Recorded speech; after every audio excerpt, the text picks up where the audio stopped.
Hi Leo, thank you for joining me. This is your astrology forecast for 2015. I'm going to give you a rundown of the astrological influences that you'll be working with in each month in 2015 and hopefully give you some sort of idea of what you'll be working with and what kind of energies are going to be influencing you this year. So you start off 2015 really with a bang, and particularly in terms of your daily life. So I really see something changing for you. It could be a new job. It could be that you move, or it could be that your communication takes you to another level. But something about your life is really going to alter in January, and things are going to look completely different than when they did in December. And you really start the year changing everything. February sees that theme kind of completely being done with. So you've done the move, you've finished, you've altered your circumstances, you're done with it now, and in February you react to the outside influences that are coming your way. So if you have moved to another country, finding your feet in terms of the language, who you are, what you're doing there, how you get about, the relationships with other people. If you are in a new job, getting used to the office, getting used to your colleagues, who you're working with. But I really see this as a positive move for you, and that you expand within yourself and you get to know yourself much more. I really think that it is very likely for you, there's a huge potential for you to actually move in a physical sense, or to learn something completely different in your new role. Really powerful stuff. March sees you expanding even further. If you have moved, it could be that you now get to know the place and you expand in terms of your own mind, in terms of the way you see yourself in this new position. Or that if you've signed up for a course or some way to kind of really expand your mind and to expand your skills, that you really make huge inroads now and you start to add yourself into that. If you learn something, so for instance, if you're learning hypnotherapy, you learn the basics, you learn the scripts, you learn how to take someone under, but once you start to get the hang of that, you can start to inject your personality into it a little bit. And I see by the time March comes, you start to feel comfortable enough to inject yourself into the situation. Okay, April for the first time really sees you making some major inroads into your working life. It seems there are some disappointing kind of circumstances in terms of, again, other people's influences on you, and it could be that a relative asks you for money or presents you with some sort of problem, but again, there is personal growth within that. So don't try and shy away from it. Embrace those kind of difficult situations because you get a lot of growth out of those. I think you're going to find April quite difficult to communicate what you're actually thinking. And for you, Leo, that's saying something because you like to communicate. But I think you're much more focused on finding things out than actually saying them.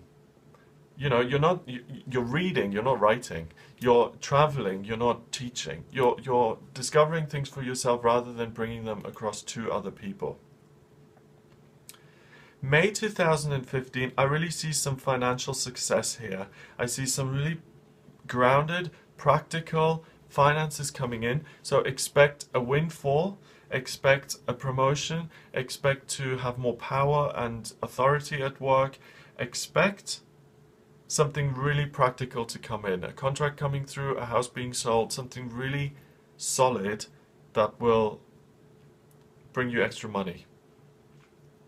And I also see that this is a culmination of one of your hopes and dreams really being realized and coming true.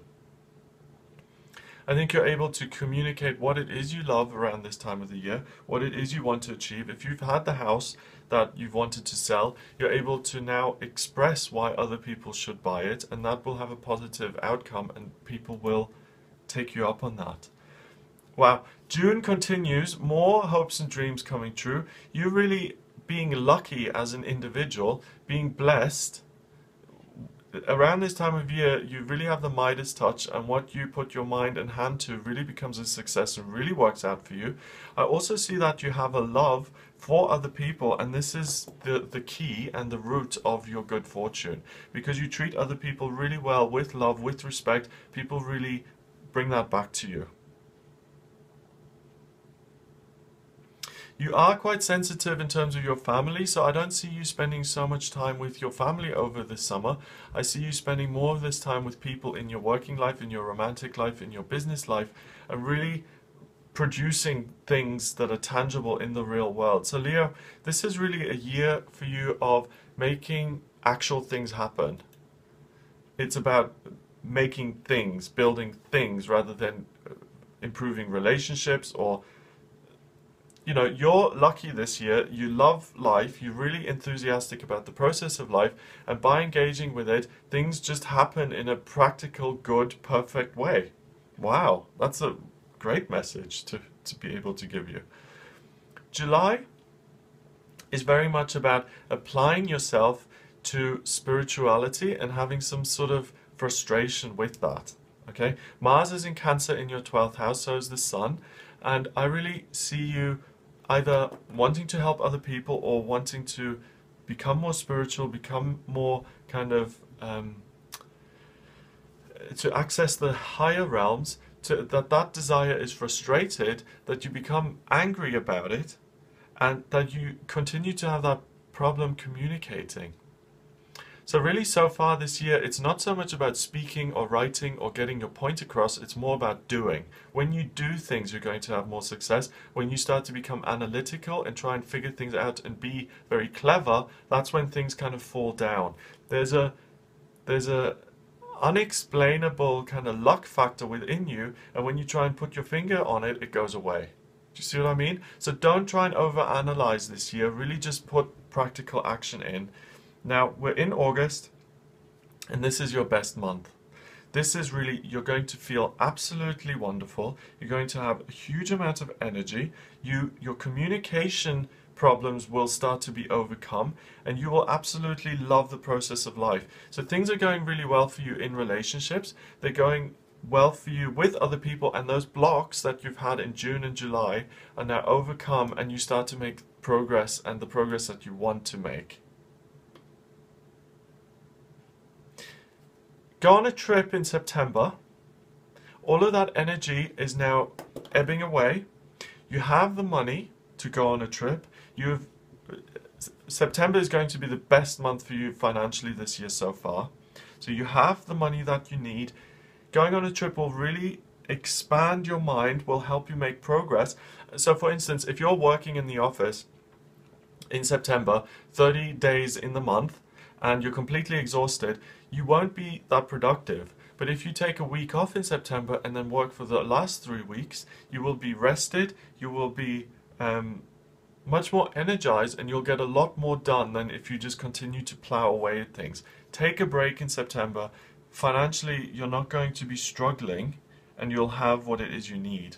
There's also, it could be that this is money that you've earned yourself, but there's also a real potential for you to inherit some money in September. Yes.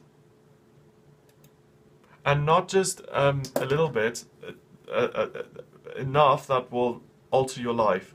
And it could be that you have enough money to make a major change in your life. So if you're, if you're a young person, if you've never bought a house and you've been working towards that for a number of years, then September is the time when you will have enough to actually make that happen. Okay. Enjoy a work success in October. That could be that a presentation goes down really well. It could be that you really start to get what you're doing. It could be that you really are able to teach other people what you're doing. It'll have a positive, beneficial outcome for you financially again. And your communication problems at the second half of the year have really been overcome. So really, if you are planning to pitch something, if you're selling a script, if you're starting a new company, second half of the year is much better for you in terms of communicating those desires. Okay, November is a family month for you, big time, and an opportunity comes to heal some hurt in the past and to really be of service to your family. And then things alter again completely in December, and the family situation is really good and you've really dealt with some things there, and because you've dealt with some family crisis that has been hanging over you, so it could be a resentment towards one of your parents that has caused you not to speak to them for a couple of years, or having cut off a sibling or something like that, you revisit that, you work through it. That then opens you up emotionally, because resentments and grievances, things like that, they build walls within us, okay? And the more walls you have, they don't just apply to that person, they apply to everybody. So by letting these go, you open up, and I really see that December is going to be a really good month in terms of, if you're single, going out, dating, exploring your options, being sensitive enough to come across in a way that's like, yes, I am a viable partner, because often, Leo, you breeze into a room and everyone's like, right, I do not want to be with an egomaniac, okay? And often that's a problem you have, because you come across as super confident and it puts a lot of people off, especially Virgos. So you're able to come across in a positive way that will really, you'll come across as grounded, more grounded than you usually would. So that's a great way to end the year, to kind of look forward to the future. And again, if you're in a relationship already, then you have the ability to really communicate in a constructive way with your existing partner. And that's what I see for you in 2015. Have a wonderful, wonderful year. If you'd like a private astrology reading with me, please get in touch via my website. It's gregoryscott.com. Remember to subscribe to this channel for future updates. And if you'd like to send me an email, you can. The address is readings@gregoryscott.co.uk. All the best.